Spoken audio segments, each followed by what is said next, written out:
Yadav and welcome back to your YouTube channel. आज date है हमारी 7 सितंबर और 7 सितंबर के हम करंट अफेयर्स देखेंगे। फर्स्ट क्वेश्चन की ओर बढ़ते हैं। हमारा फर्स्ट क्वेश्चन है, कौन सा राष्ट्र पर्यवेक्षक के रूप में जिबूती आचार संहिता जेद्दा संशोधन में शामिल हो गया है? जिबूती आचार संहिता या जेद्दा संशोधन में शामिल हो गया है। ऑप्शन है हमारे इसमें ऑस्ट्रेलिया, पाकिस्तान, श्रीलंका या भारत। तो इसका राइट आंसर है भारत। ठीक है, इसके बारे में देखते हैं। भारत 26 अगस्त 2020 को जिबूती आचार संहिता या जेद्दा संशोधन DCOC या JA की उच्च स्तरीय आभासी बैठक के बाद प्रेक्षक के रूप में जिबूती आचार संहिता या जेद्दा संशोधन में शामिल हो गया है। भारत जापान में शामिल हो गया है। नॉर्वे, ब्रिटेन और अमेरिका DCOC JA के लिए पर्यवेक्षक के रूप में है।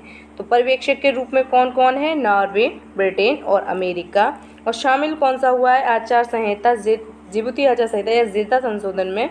तो वो हुआ है भारत। ठीक है, वो जापान में शामिल हुआ है। नेक्स्ट क्वेश्चन है हमारा, किस देश ने विवादास्पद मानचित्र प्रदर्शित करने के बाद SCO की बैठक से बाहर निकल गया है? यानी कौन सा ऐसा देश है जिसका मानचित्र यानी कि जिसके देश का मानचित्र विवादास्पद होने के कारण वो SCO की बैठक से बाहर हो गया? तो ऑप्शन हमारा चीन, पाकिस्तान, रूस या भारत। तो राइट आंसर है भारत।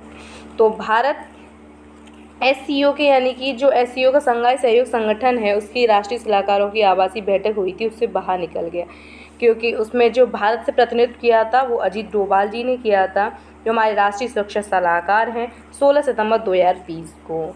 जब पाकिस्तान ने अपने विवादास्पद नक्शे को प्रदर्शित किया, जिसे भारत ने काल्पनिक कहता है, यानी भारत बोलता है कि काल्पनिक, लेकिन उसने अपना नक्शा दिखाया, तो भारत उससे यानी कि SCO यानी कि संघाई सहयोग संगठन कि जो राष्ट्रीय सुरक्षा सलाहकारों की आभासी बैठक थी उससे बाहर हो गया, क्योंकि वो कहता है कि ये सारी चीज़ें फेक है और सिर्फ ये काल्पनिक है। लेकिन उसने ये राष्ट्रीय सुरक्षा सलाहकारों की जो बैठक हुई थी यानी कि संघाई सहयोग संगठन में, उसमें पाकिस्तान ने ये अपना नक्शा प्रदर्शित किया था। नेक्स्ट क्वेश्चन है हमारा, ओजोन परत के संरक्षण के लिए अंतर्राष्ट्रीय दिवस कब मनाया जाता है? अंतर्राष्ट्रीय दिवस ओजोन परत के संरक्षण के लिए ऑप्शन है 15 सितंबर, 16 सितंबर, 14 सितंबर या 13 सितंबर। तो इसका राइट आंसर होगा 16 सितंबर, यानी 16 सितंबर को ओजोन परत के संरक्षण के लिए अंतर्राष्ट्रीय दिवस मनाया जाता है।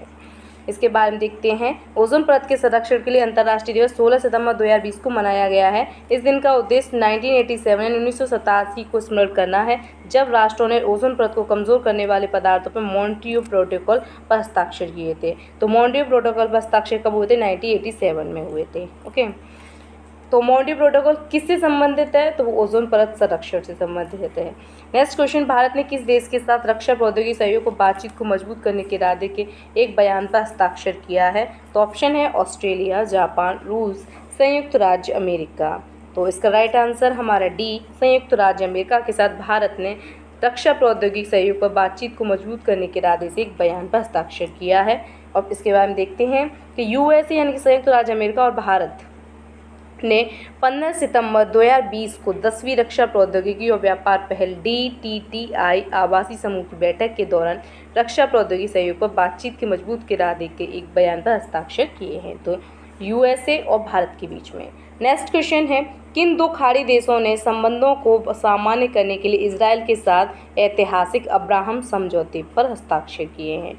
बहरीन, UAE, कुवैत और कतर, सऊदी अरब, UAE या ओमान और यमन। तो इसका राइट आंसर फर्स्ट है, यानी कि बहरीन और UAE ने इजराइल के साथ में खाड़ी यानी कि दो खाड़ी देश हैं बहरीन और UAE, उसने इजराइल के साथ में एक ऐतिहासिक अब्राहम समझौते पर हस्ताक्षर किए हैं। तो बहरीन और संयुक्त राज्य यानी कि संयुक्त अरब अमीरात UAE बोलते हैं जिसको, एक ऐतिहासिक क्षण में इजराइल, UAE और बहरीन ने 15 सितंबर 2020 को व्हाइट हाउस में यानी अमेरिका में राष्ट्रपति डोनाल्ड ट्रंप की अध्यक्षता में एक हस्ताक्षर समारोह में इब्राहिम समझौते पर हस्ताक्षर किया है। अब्राहम समझौते के हस्ताक्षर फाउंडेशन की स्थापना करना है और इजराइल और दो अरब देशों यानी संयुक्त अरब अमीरात और बहरीन के बीच शांति समझौता। तो इस चीज़ के लिए उनको यानी कि जो डोनाल्ड ट्रंप है अमेरिकी राष्ट्रपति, उनको 2021 का नोबेल शांति पुरस्कार भी दिया जा रहा है। तो ये किस किस के बीच में हुई है? बहरीन, संयुक्त अरब अमेरिका और इजराइल के बीच में। नेक्स्ट क्वेश्चन, जापान के नए प्रधानमंत्री के रूप में किसे चुना गया है? शिंजो अबे, योशीहाइड सुगा, शिगेरू इशिबा या शिगनोबु तंबुरा। तो राइट आंसर है हमारा योशीहाइड सुगा, जो इन्होंने रिप्लेस किया है, किसको हटा के किया है? शिंजो अबे, यानी शिंजो अबे को हटा के योशीहाइड सुगा को नए प्रधानमंत्री के रूप में चुना गया है।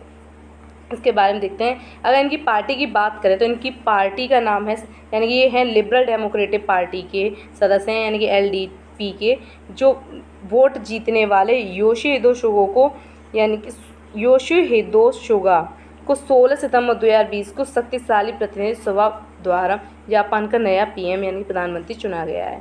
तो पार्टी कौन सी? लिबरल डेमोक्रेटिक पार्टी है और इनका नाम है योशिहिदो सुगा। ठीक, आज के लिए इतना ही। हमारा लास्ट में एक क्वेश्चन है कल के लिए, यानी कि आज का क्वेश्चन है, बताना है कमेंट बॉक्स में। हाल ही में स्वामी अग्निवेश का निधन हुआ, यानी एक व्यक्ति हैं स्वामी अग्निवेश, जिनका निधन हुआ है, जो व्यापक रूप से दासता यानी कि जो दास वाली दास्ता, ये दास्ता नहीं है, दास्ता और बंधुता, दास्ता और मजदूरी यानी बंधुआ मजदूरी को उनके खिलाफ काम के लिए जाने जाते हैं। कौन थे? जो स्वामी अग्निवेश नाम के एक व्यक्ति थे, उनका निधन हो गया है, जो दास्ता और बंधुआ मजदूरी के खिलाफ काम किया है इन्होंने, और एक किसी चीज़ के संस्थापक भी रहे हैं। तो बताना है ये कौन है, और अध्यक्ष भी रहे हैं, और किस समाज से, किस पार्टी से, किससे जुड़े हुए थे। ठीक है, तो आज के लिए बस इतना ही। Thank you.